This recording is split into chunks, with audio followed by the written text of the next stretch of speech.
जय गुरु जी संगत जी, वीडियो को लाइक करें, शेयर करें और सब्सक्राइब करें और साथ ही बेल आइकन को दबा दीजिए जिससे लेटेस्ट सत्संग वीडियो की नोटिफिकेशन आपको आसानी से मिल सके। जय गुरु जी संगत जी, गुरु जी का अनंतम अनंतम शुक्राना। गुरु जी के श्री चरणों में कोटि कोटि प्रणाम और प्यारी संगत को जय गुरु जी। संगत जी, युवा से जवानी और जवानी से बुढ़ापे में जैसे जैसे भी हम प्रवेश करते जाएं, प्रभु के लिए नित्य निरंतर हमें समय बढ़ाते चले जाना चाहिए। जितना जितना प्रभु के लिए हम अपने जीवन में समय बढ़ाएंगे, उतने उतने हम प्रभु के समीप पहुंचते चले जाएंगे। जीवन में अविलंब भक्ति का सहारा लेकर प्रभु तक पहुंचने का प्रयास करना चाहिए। संगत जी, हम प्रभु की तरफ एक कदम बढ़ाते हैं तो प्रभु 10 कदम हमारी तरफ बढ़ाते हैं। इसलिए जीवन निर्वाह की आवश्यकता के लिए जो जरूरी है वह करते हुए, वह बहुत सीमित दुनियादारी रखते हुए बाकी सारा समय प्रभु की भक्ति करके प्रभु को अर्पण करना चाहिए। और ऐसा करने वाला ही अपने मानव जीवन को सफल कर पाता है, क्योंकि सही मायने में संगत जी, जिस दिन से हम ईश्वर भक्ति करते हैं, प्रभु भक्ति करते हैं, गुरु भक्ति करते हैं, वहीं से हमारा सही मायने में जीवन शुरू होता है। तो चलिए संगत जी, इसी के साथ आज के सत्संग की शुरुआत करते हैं। संगत जी, आज का सत्संग बहुत ही सुंदर है, बहुत ही महत्वपूर्ण है और गुरु जी की प्यारी और पुरानी संगत का सत्संग है। संगत जी, आज का सत्संग हम गुरु जी की पुरानी संगत डॉली नारंग आंटी का सत्संग सुनेंगे। तो चलिए संगत जी, सत्संग शुरू करते हैं। जय गुरु जी संगत जी, जय गुरु जी, शुक्राना गुरु जी। संगत जी, मुझे हर बार यही लगता है कि ये गुरु जी की ही ब्लेसिंग है जो हम बार बार गुरु जी का सत्संग करते हैं। गुरु जी कई बार अपनी संगत को बार बार उठाते थे सत्संग सुनाने के लिए, और एक ही सत्संग कई बार संगत को सुनवाते थे। तो शायद वो उस सत्संग के माध्यम से, या जो मैं आज सत्संग करने जा रही हूँ, इस सत्संग के माध्यम से अपनी और भी संगत का कल्याण करना चाहते थे। उनके कई सारे सवालों के जवाब देना चाहते हैं। और जैसा कि हम सभी जानते हैं संगत जी, कि हम सभी का गुरु जी के साथ एक सोल का कनेक्शन है, एक आत्मा का कनेक्शन है, जो इस जन्म का नहीं है, जन्मों जन्मांतर का है। And sangat ji, we are all very blessed कि हम गुरु जी के श्री चरणों से जुड़े हुए हैं। संगत जी, मेरी गुरु जी के साथ फिजिकल फॉर्म में जर्नी 1995 में शुरू हुई, जब गुरु जी जालंधर मंदिर में होते थे और हम किसी न किसी के जरिए वहाँ गुरु जी के पास मंदिर में पहुँचे। और 1995 के दौरान, उस समय गुरु जी के पास बहुत कम संगत जाया करती थी। संगत जी, एक ड्राइंग रूम में जितनी संगत आ जाया करती थी, 30, 40, एटमोस्ट 50, उतनी संगत जाया करती थी। और सबसे पहले वहाँ पर गुरु जी के पास मेरे एल्डर ब्रदर गए थे अपने किसी फ्रेंड के साथ। और संगत जी, गुरु जी उस समय बहुत समय दिया करते थे संगत को। सुबह 11 बजे बैठ जाया करते थे गुरु जी मंदिर में और रात की 12 बजे तक बैठे रहते थे। तो संगत जी, उस समय गुरु जी के पास एक छोटी सी डायरी हुआ करती थी। तो मुझे तो इसका लॉजिक समझ में नहीं आया, पर जो भी नई संगत वहां पर जाया करती थी, वो डायरी वो उन्हें देते थे और कहते थे कि आप अपना नाम, एड्रेस और फ़ोन नंबर इसमें लिख दो। और संगत जी, मुझे नहीं पता कि कितनी बार हमने अपना नाम, पता, एड्रेस, फ़ोन नंबर उस डायरी में लिखा है। तो जब मेरे भाई गुरुजी के पास गए तो गुरुजी ने उनसे पूछा कि आपकी मम्मी पापा का क्या नाम है। तो मेरे ब्रदर ने मम्मी पापा का नाम बता दिया। तो गुरुजी ने कहा कि उन्हें भी लेकर आओ। तो ब्रदर ने कहा ठीक है गुरुजी। लेकिन संगत जी, आप जानते हो कि हम लोग सिख फैमिली से बिलोंग करते हैं, और सिख फैमिली में आप लोग अच्छे से जानते हैं कि हम गुरु ग्रंथ साहिब को ही मानते हैं, और गुरु ग्रंथ साहिब के सामने ही हम मत्था टेकते हैं। किसी आइडल को हम नहीं मानते, किसी लिविंग गॉड को भी हम नहीं मानते। तो sangat ji, it was very difficult situation for my brother to convince my parents. एक बार मेरे ब्रदर ने मम्मी को कन्विंस करने की कोशिश की कि मम्मी, मैं जालंधर में जाता हूँ गुरु जी के पास, तो वो आपको भी बुला रहे हैं।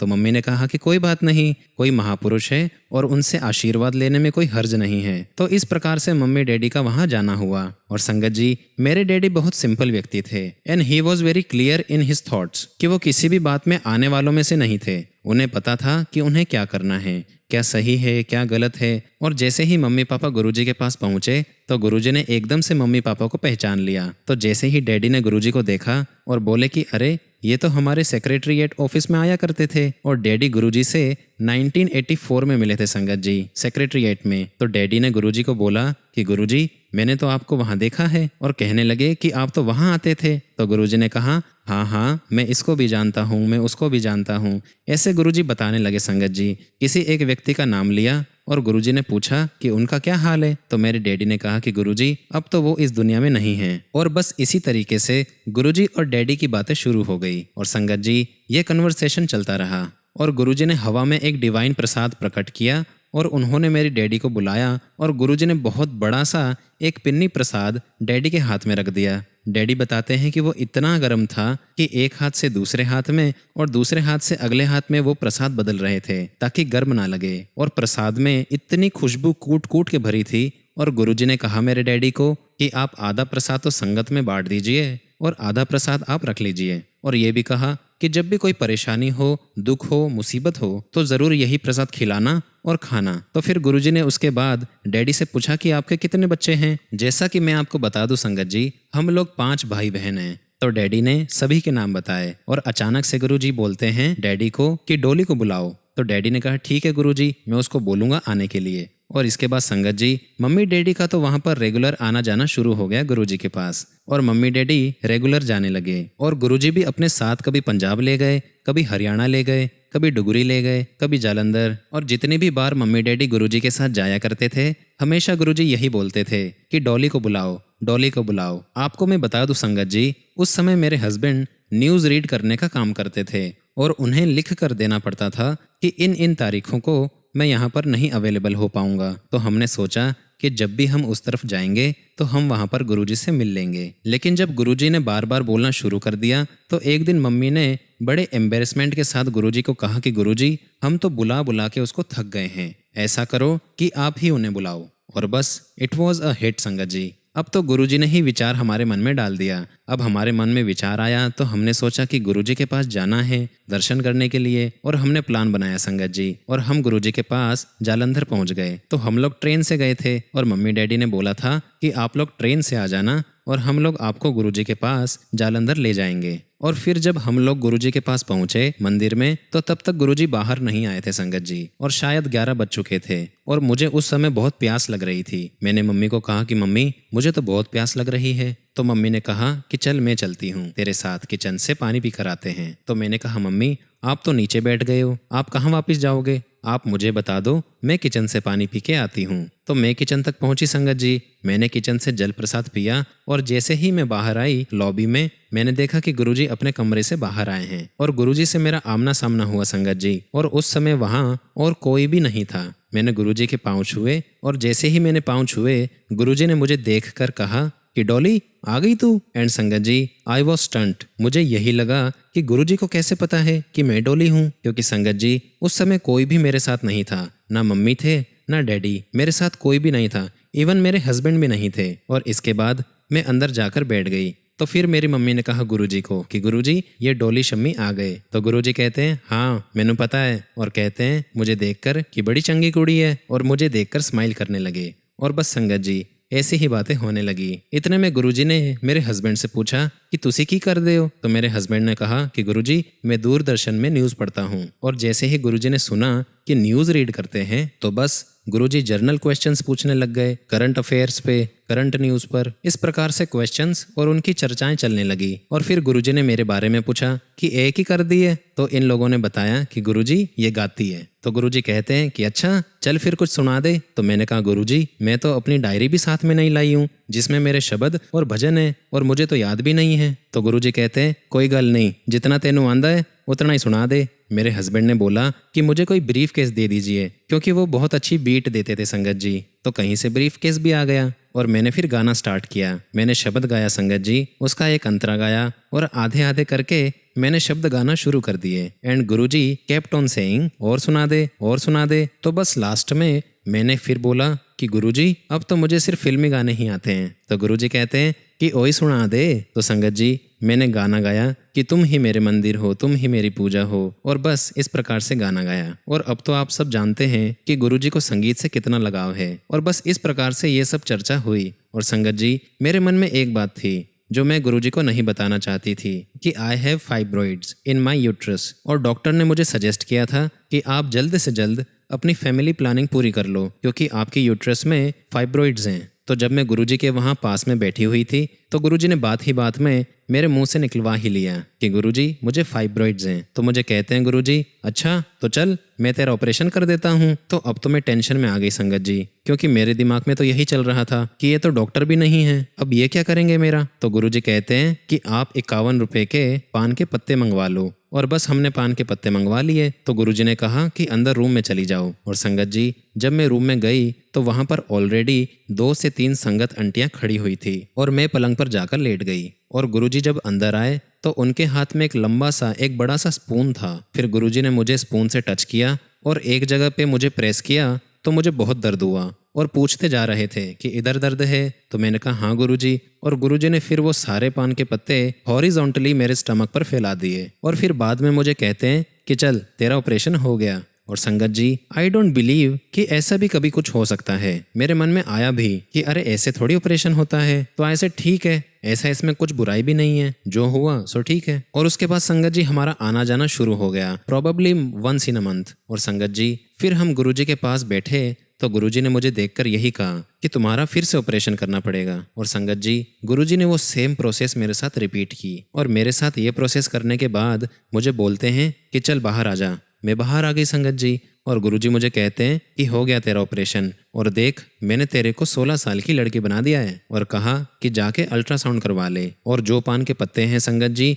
वो हमें किसी बहते हुए पानी में प्रवाह करने होते थे। और उसके बाद संगत जी मैंने अल्ट्रासाउंड नहीं करवाया और मुझे ऐसा लगता था कि आई हैव नो प्रॉब्लम्स। और उसके बाद संगत जी, जब भी हम गुरुजी के पास जाते थे ही ऑलवेज आस्क्ड मी कि तुमने अल्ट्रासाउंड करवाया। तो मैंने कहा नहीं गुरुजी, मैंने नहीं करवाया। तो फिर गुरुजी कुछ नहीं बोले। हम वहाँ जाते थे, बैठते थे, लंगर करते थे और आ जाते थे। तो बाद में गुरुजी ने मुझे कहा था कि तुम नहीं जाओगी घर, तुम यहीं रहोगी। और ऐसे ही गुरुजी ने बोल के किसी के घर भेज दिया जिन्होंने हमारी बहुत सेवा की। तो ऐसे संगत जी पूरे संगत परिवार को गुरुजी ऐसे जोड़ के रखा करते थे, सबको बड़े प्यार से हैंडल किया करते थे। और एक बात जो मुझे याद है संगत जी, जैसे हमने गुरुजी से छुट्टी ली और गुरुजी हमें छुट्टी देते थे तो गुरुजी अपनी आदत के अनुसार ऐसा बोलते थे कि चलो जालंधर वाले चलो, चलो पटियाले वाले चलो। इस प्रकार से वो ऐसे आवाज़ लगाया करते थे। तो जितने भी जालंधर वाले लोग हुआ करते थे वो एक साथ जालंधर जाया करते थे। और जब हमने गुरुजी से आज्ञा ली जाने के लिए तो गुरुजी ने हमें बोला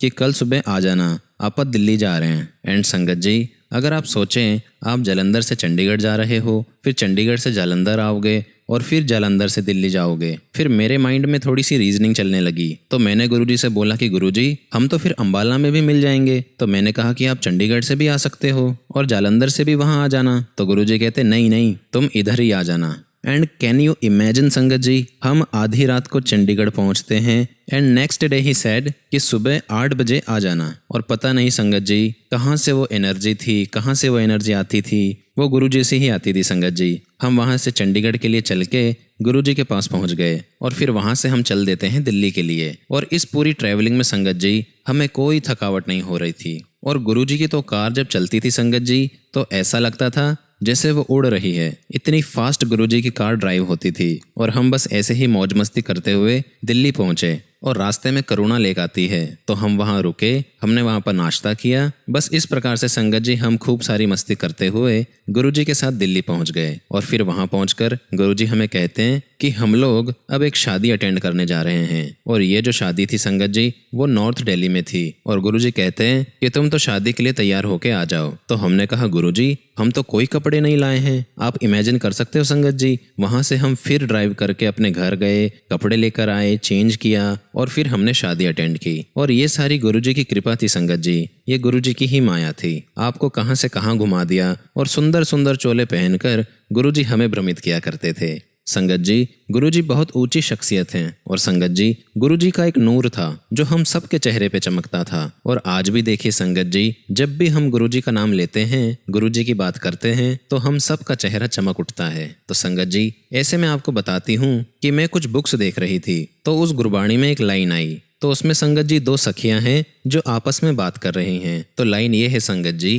कि कवन बनी है तेरी लाली, कवन रंग तू पाई गुलाली। इसका मतलब ये है संगत जी कि सखी तू मुझे ये बता कि तेरे चेहरे पर ये लाली कैसे आई है और किस रंग की बरकत से तू सुंदर गहरे रंग की बनी हुई है और किसकी वजह से तेरे चेहरे पर नूर है और हर रंग तुझ पे जचता है। और ये रूप इस वजह से है कि हम सब गुरुजी की असीम कृपा हैं और गुरुजी ने हमें अपने घर में बरकत दी है। और वास्तव में गुरुजी का ये प्यार है संगत जी, ये गुरुजी का ही नूर है जो हम सब में झलकता है। And sangat ji we are very blessed कि हमारे ऊपर गुरुजी की इतनी असीम कृपा है। तो एक बार गुरुजी ने मेरी भाभी को बोला कि मैं डॉली को ज्ञान देना चाहता हूँ और वो इधर उधर भटकती रहती है। गुरुजी हमें वास्तविक ज्ञान देना चाहते थे संगत जी, जीवन का, और हम इधर उधर की बातों में लगे रहे। और अब लगता है कि हम लोग बहुत मूर्ख थे जो हमने गुरुजी की बात नहीं समझी, उनका इशारा नहीं समझा। संगत जी, एक बार गुरुजी के साथ जालंधर से चंडीगढ़ आ रहे थे तो काफी लेट टाइम हो गया था, तो उन्हें लगा कि संगत को तो भूख लगी होगी। और संगत जी, जो इतनी बड़ी संगत गुरुजी के साथ चल रही थी, तो गुरुजी ने बीच रास्ते में संगत को रोक दिया कि हम यहाँ पर लंगर करेंगे। और ढाबे वाला भी बहुत खुश हो गया कि मेरे पास इतनी संगत आ गई है। और ढाबे वाले ने वहाँ पे चारपाई डाल दी, सबके लिए लंगर लगा दिया। और उस ढाबे वाले ने इतना स्वाद लंगर बनाया संगत जी, मैं बता नहीं सकती। और बस इसी प्रकार से गुरुजी चंडीगढ़ आते रहे, जालंधर आते रहे, दिल्ली आते रहे। और इसी बीच वो मुझे एक क्वेश्चन बार बार पूछते रहे कि तुम्हारा अल्ट्रासाउंड करवाया तुमने या नहीं। और अब गुरुजी चाहते थे कि मैं एक बार अपना अल्ट्रासाउंड जरूर करवाऊं। और एक दिन संगत जी, मुझे इतनी ज़्यादा प्रॉब्लम्स हो गई कि मुझे लगने लगा कि अब तो मुझे डॉक्टर के पास जाना ही पड़ेगा। और फिर मैं डॉक्टर के पास चली गई और मैंने कहा डॉक्टर को कि डॉक्टर, मुझे काफ़ी प्रॉब्लम्स हैं और मुझे काफ़ी हैवी ब्लीडिंग हो रही है। और मैंने ये भी बता दिया कि मुझे फाइब्रॉइड्स हैं। तो डॉक्टर ने कहा कि कोई बात नहीं, हम अल्ट्रासाउंड कर लेते हैं। और डॉक्टर ने अल्ट्रासाउंड किया और पूरा ऊपर से नीचे तक फाइंड किया और उन्हें कुछ भी नहीं मिला संगत जी। और डॉक्टर मुझे कहने लगे कुछ भी तो नहीं है, ये सब कुछ क्लियर है, आपका यूट्रस तो क्लियर है और उसमें कोई फाइब्रॉइड्स नहीं है। तो फिर मैंने बोला कि अच्छा, फिर मुझे ये प्रॉब्लम क्यों हुई? तो उन्होंने कहा कि नहीं, कोई बात नहीं है, कई बार हार्मोनल इम्बैलेंस की वजह से ये प्रॉब्लम शुरू हो जाती है। संगत जी, मैं बहुत खुश हुई और मैं गुरुजी के पास एम्पायर स्टेट गई और मैंने कहा कि गुरुजी, मैंने अल्ट्रासाउंड करवा लिया और मुझे तो कोई भी प्रॉब्लम नहीं है। फिर गुरुजी बोले कि देखा, मैंने कर दिया ना तुझे ठीक। और संगत जी, गुरुजी वहाँ पर शब्द कीर्तन चलाया करते थे और गुरुजी ने फिर वहाँ पर फिल्मी गाने लगवा दिए। और ऐसे ही इसी बीच में गुरुजी संगत को खड़ा करके बोलते थे कि चल सुना दे अपना सत्संग। तो इस प्रकार से गुरुजी ने मुझे लास्ट में बोला कि तुझे तेरे डॉक्टर ने नहीं, तेरे गुरु ने ठीक किया है। और संगत जी, मेरा ये जो सत्संग है जो गुरुजी के दरबार में हुआ, गुरुजी ने मुझे कई बार खड़ा किया और बोला कि तू अपना सत्संग शुरू से सुना। और संगत जी, जितनी बार भी मैं ये सत्संग सुनाती थी, हर एक संगत को, किसी न किसी संगत के लिए यह उनके लिए एक जवाब होता था। तो मुझे समझ में आ गया कि गुरुजी का अपना एक तरीका है सारी संगत को अपने सवालों के जवाब देने का। तो तब तो मुझे समझ में नहीं आता था कि गुरुजी क्यों बोलते हैं बार बार एक ही सत्संग सुनाने को, क्योंकि गुरुजी इसके माध्यम से लोगों के कष्ट काटना चाहते थे संगत जी, लोगों को जवाब देना चाहते थे कि सत्संग सुनने वाले का भी भला और सुनाने वाले का भी भला। और संगत जी, गुरुजी की इस कृपा के बाद मुझे लगभग 22 सालों तक कोई प्रॉब्लम नहीं हुई। और जब गुरुजी ने चोला छोड़ा तो उसी ईयर एंड में मुझे थोड़ी थोड़ी प्रॉब्लम होना स्टार्ट हो गई एंड धीरे धीरे मैं एक स्टेज पर आ गई। और जब मैंने डॉक्टर को दिखाया तो डॉक्टर ने मुझे कहा कि नहीं, अब तो आपको ऑपरेशन करवाना ही पड़ेगा क्योंकि आपके फाइब्रॉइड्स वापस आ गए हैं। पर संगत जी, उस वक्त मुझे समझ में नहीं आया कि गुरुजी ने मेरा ऑपरेशन किया था, कितने साल गुरुजी ने मुझे विदाउट प्रॉब्लम रखा। तो फिर बाद में जब मैं और डॉक्टर्स के पास गई तब डॉक्टर ने मुझे कहा कि मैं तुम्हारा ऑपरेशन करूंगा, लेकिन आई प्रॉमिस कि मैं तुम्हें कट नहीं लगाऊंगा और ना ही मैं कोई सर्जरी करूंगा और ना ही मैं कोई लेप्रोस्कोपी करूंगा, and I will do it like a normal delivery. मतलब उन्होंने कहा संगत जी कि मैं ये ऑपरेशन इस प्रकार से करूंगा कि जैसे कि एक नॉर्मल डिलीवरी होती है। और संगत जी, जो डॉक्टर थे वह अपने इस काम में बहुत फेमस थे, बहुत माहिर थे और बहुत स्किल्ड थे। हालांकि ये मेरे केस में इम्पॉसिबल था क्योंकि मेरे जो फाइब्रॉइड्स थे वो बहुत बड़े थे, बहुत लार्ज थे। तो जब डॉक्टर बोल रहे थे तो संगत जी, वो डॉक्टर की आवाज़ नहीं थी, वो गुरुजी की आवाज़ थी कि जब वो बोल रहे थे कि मैं आपका ऑपरेशन बिना कट के करूंगा। और गुरुजी मेरा एक बार ऑपरेशन कर चुके हैं, तो तब से मेरे दिमाग में यही चल रहा है कि अब मुझे कट नहीं लगेगा। और ऐसे ही हुआ मेरा ऑपरेशन बिना कट के। और मेरे ऑपरेशन में काफ़ी टाइम हो गया था, तो बाकी डॉक्टर्स ने कहा कि अब आप एक काम करो, आप इसकी सर्जरी कर दो, इसका ऑपरेशन कर दो, इसको कट लगा दो। तो उन डॉक्टर ने कहा कि नहीं, मैंने इसे प्रॉमिस किया है, इस लड़की को मैं कट नहीं लगाऊंगा। And finally he was able to do surgery जैसा वह चाहते थे। और संगत जी, गुरुजी मुझे एक बार ट्रीट कर चुके थे, तो it was Guruji's hand in form of doctor. और उसके बाद मेरी हीलिंग इतनी फास्ट हुई संगत जी, मुझे कुछ ही दिनों तक एंटीबायोटिक्स खानी पड़ी। और संगत जी, मैंने बहुत फास्ट रिकवरी की और मेरा हीमोग्लोबिन भी अच्छा हो गया and I was back to normal. और मैं गुरुजी का बहुत शुक्राना करती हूँ इसके लिए संगत जी। और मैं यही कहती हूँ कि जो आपने एक बार कृपा कर दी है हमारे ऊपर, वो हमेशा ही बनी रहे। आपको तहे दिल से शुक्राना गुरुजी, बहुत बहुत शुक्राना, लख लख शुक्राना। थैंक यू सो मच गुरुजी, आपने मुझे इतना ब्लेस किया। संगत जी, सत्संग अभी और भी हैं, लेकिन जब भी मुझे गुरुजी आज्ञा देंगे मैं और आगे सत्संग करूंगी। ओम नमः शिवाय। शिवजी सदा सहाय। ओम नमः शिवाय। गुरुजी सदा सहाय। जय गुरुजी। शुक्राना गुरुजी।